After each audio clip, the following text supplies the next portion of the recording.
Alright guys, what's up? Chuckles426 here with another Wi-Fi battle.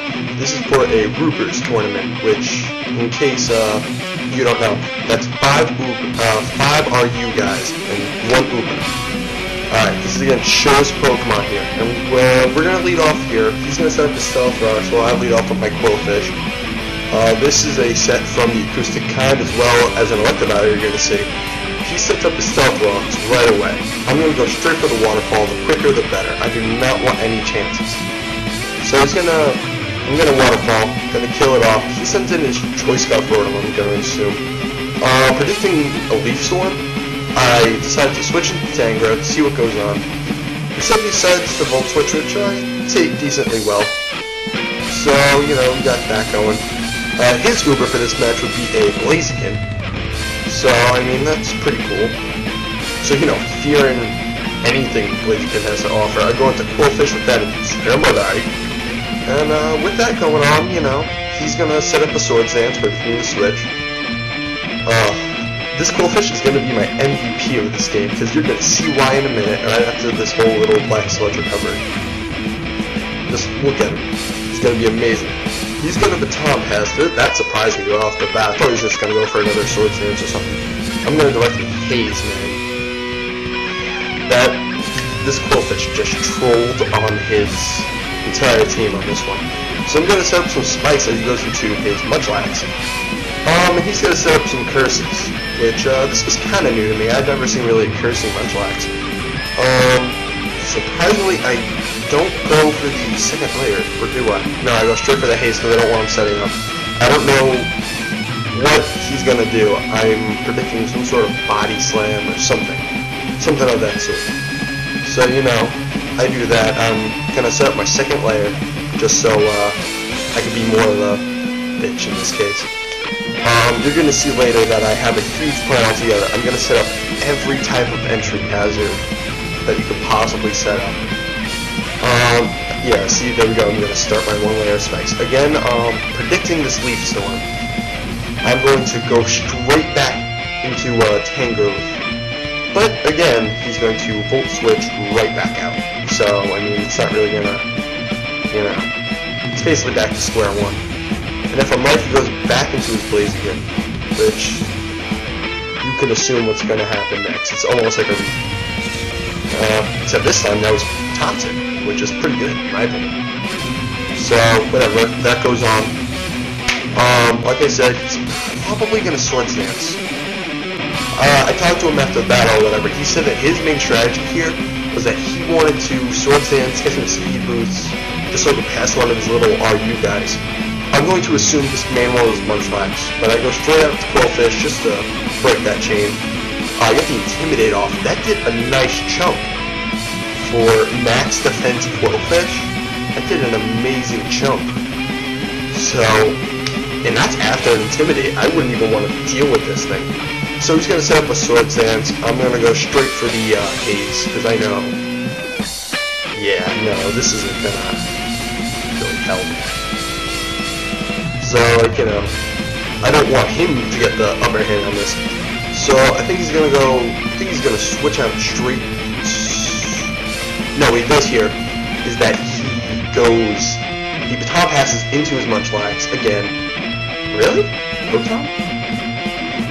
Yeah, whatever. Like, it wouldn't matter, I guess. I mean, think about it, it's like special, so whatever. So I'm going to switch out.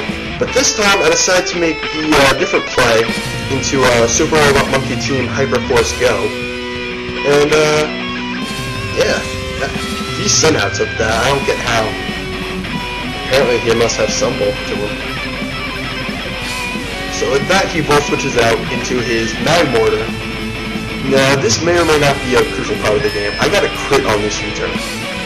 So, I mean, it mattered, maybe not, I don't know. I honestly doubt it with the way this route is looking. So I'm gonna go down to my Uber, Roar, or Rar in this case, and with the little meow face. He's doing pretty well here. I think as he just took that, I mean, yeah, he quad resists, but still, took that like a boss. It's like Lord. So, you know, with this Earthquake, this does a lot. I'm surprised. I didn't expect a mixed mag more, to be honest. I was like, oh man, I see that health going down, but I live because, well, Dialga's a boss. And plus, think about it, are you going on an Uber? I mean, you know, didn't expect that. So, I got my rocks up. Now, this is where his little troll comes in. He's got a Murkrow, as you may have seen in the team preview. Now this, lucky for me, there's a reason why I named him Rar. Because he roars, man. And there we go. Now you see the whole point of this plan. The only thing I regret is not having a recovery move on Dialga. You know, I say it's worth it. So, yep, now he's back into Munchlax, because that's apparently what Fate... I don't use in here. That's what Fate decided to go into. I go back to Quillfish, hoping to get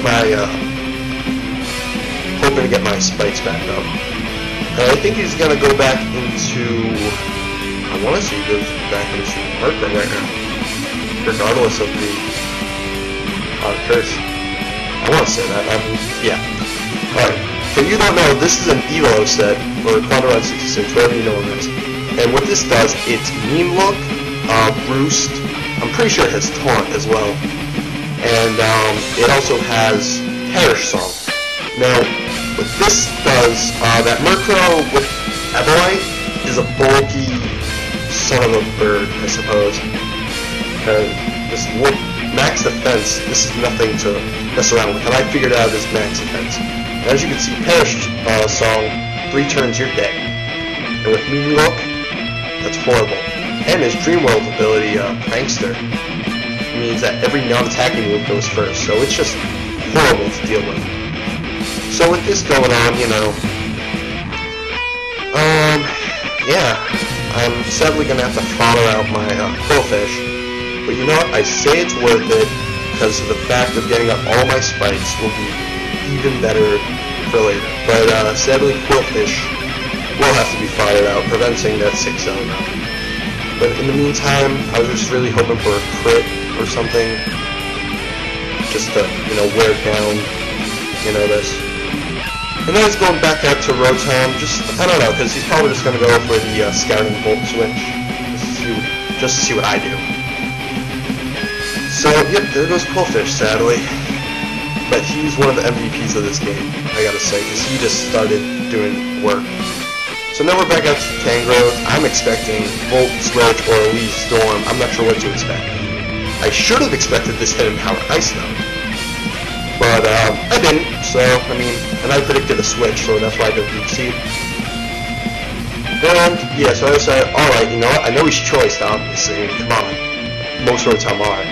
So whatever, I'm going to go out to my Electivire knowing that he can take a Hidden Power Ice. I mean, it's neutral, it's unstabbed, it's base 70.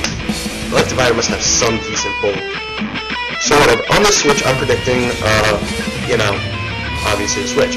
So I'm going to substitute, and hopefully I was starting to, you know, get like a sweep going. But that wasn't, well, may or may not be the case. This is Acousticon set of Electivire, which is made strictly for RU, and I thought, well, this would be a better time than ever to actually use it. So, apparently he reveals his 4th move, being Protect, along with Swords Dance, High Jump Kick, and Baton Pass. And, yeah. So, now it's just this, basically. I mean, he's Baton Passing. Once he comes back in, no way he's ever gonna, you know, win this.